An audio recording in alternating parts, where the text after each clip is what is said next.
If you're considering adopting a new diet, a low-carb diet in one form or another is a really good choice because it achieves so many of the goals people are after, like losing weight effectively and rapidly, or reversing type 2 diabetes or minimizing the need for diabetes drugs, reversing high blood pressure and getting off blood pressure drugs, reversing fatty liver very quickly, by the way, getting rid of skin rashes, having more energy, getting deeper sleep, looking better, reversing other conditions, like even the start of a reversal of autoimmune conditions. So a low-carb diet is a fabulous way to start.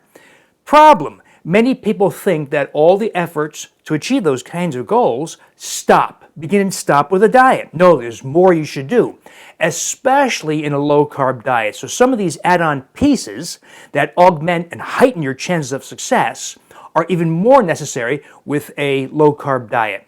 One of the things you absolutely must do if you go on a low-carb diet, whether you call it Atkins or paleo or ketogenic diet, or in my programs, wheat belly or Undoctored, all those are variations on a low-carb diet. But when you cut carbohydrates, one of the things you cut out or cut back on are prebiotic fibers, because all prebiotic fibers come in a carbohydrate vehicle, like asparagus or jicama, or legumes like white beans and black beans and chickpeas. So if you cut out all carbs, you're going to cut out all sources of prebiotic fibers. What happens when you do that? Well, you may recall prebiotic fibers, and I have videos about this, as well as Wheat Belly blog and Undoctored blog posts about that. Prebiotic fibers are fibers that you can ingest, but you are unable to digest. That is, humans lack the digestive enzymes to break down these prebiotic fibers. But bacteria have the ability to digest these prebiotic fibers, and they convert it to metabolites that benefit you. So if you lack prebiotic fibers, weird stuff happens. Over time, though you may enjoy upfront benefits of a carbohydrate-limited lifestyle, you can develop issues like constipation, diverticular disease, increase your risk for colon cancer. The upfront benefits start to reverse, that you start to undo the upfront benefits. So while your low-carb program at first may have done things like raise your HDL cholesterol, reduce triglycerides, reduce blood sugar, reduce fatty liver, reduce blood pressure, and lose weight, over time, those benefits start to deteriorate. HDL goes down, triglycerides go back up. Blood sugar and insulin resistance goes back up. Blood pressure goes back up. And that's because you've done damage to your bowel flora. You've induced dysbiosis. Over time, you can increase potential for intestinal inflammation and even autoimmune diseases. So it's very important, especially in a low-carb context, to make sure you're getting prebiotic fibers. So prebiotic fibers come from those foods I mentioned, like jicama and legumes and peas, and there's a whole list of these in my Wheat Belly blog, in my Wheat Belly books, as well as my Undoctored books. So paramount is to add prebiotic fibers, make sure you're getting them.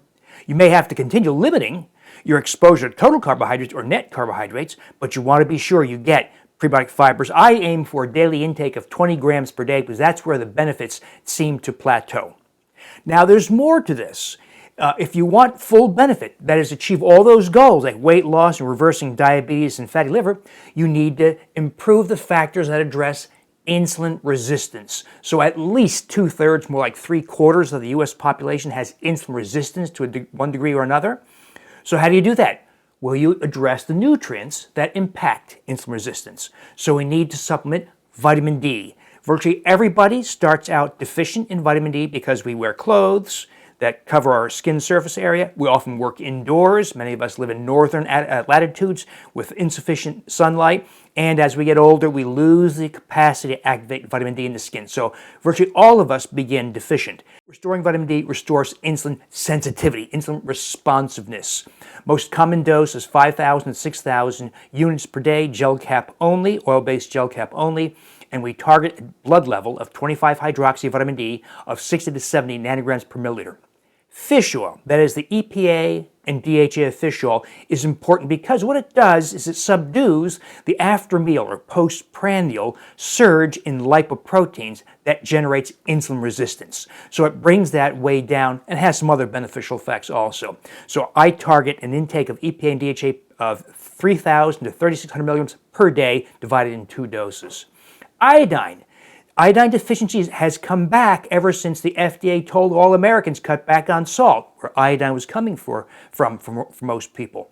So many people have redeveloped iodine deficiency, which invites low-grade hypothyroidism, inadequate thyroid hormone levels. And that contributes to many health problems, including insulin resistance. So we restore iodine. I advocate a dose higher than that of the recommended daily allowance, the RDA. I think 350 to 500 micrograms per day of iodine is the ideal intake. We get that from either kelp tablets, dried seaweed tablets, or potassium iodide drops. Be careful, don't overdo the dose. You can actually generate iodine toxicity if you go too high. Magnesium. Because we drink filtered water, we don't drink from streams and rivers that's rich in magnesium, we drink filtered water. And water filtration is very effective at removing 99+% of all magnesium in your drinking water. So we supplement magnesium. We look for absorbable forms because less absorbable forms like magnesium oxide are better laxatives than sources of magnesium. So we tend towards magnesium malate, magnesium glycinate, magnesium chelate, or my recipe for magnesium water that you'll see in all my books and my Wheat Belly blog and Undoctored blog. And it shows you how to make magnesium bicarbonate, the most highly absorbed form of magnesium that you can't buy. You have to make it.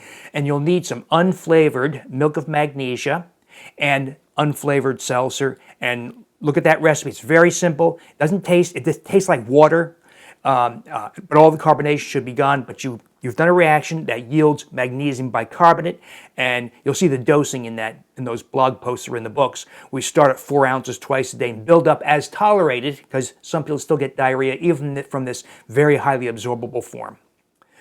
And then, of course, efforts to cultivate healthy bowel flora, in addition to prebiotic fibers. So the prebiotic fibers, very, very important. We also start out with, at least in the beginning of your program, a high-potency multi-species probiotic and lots and lots of fermented foods like kimchi, kombucha, yogurts, kefirs, fermented veggies that you ferment on your kitchen counters.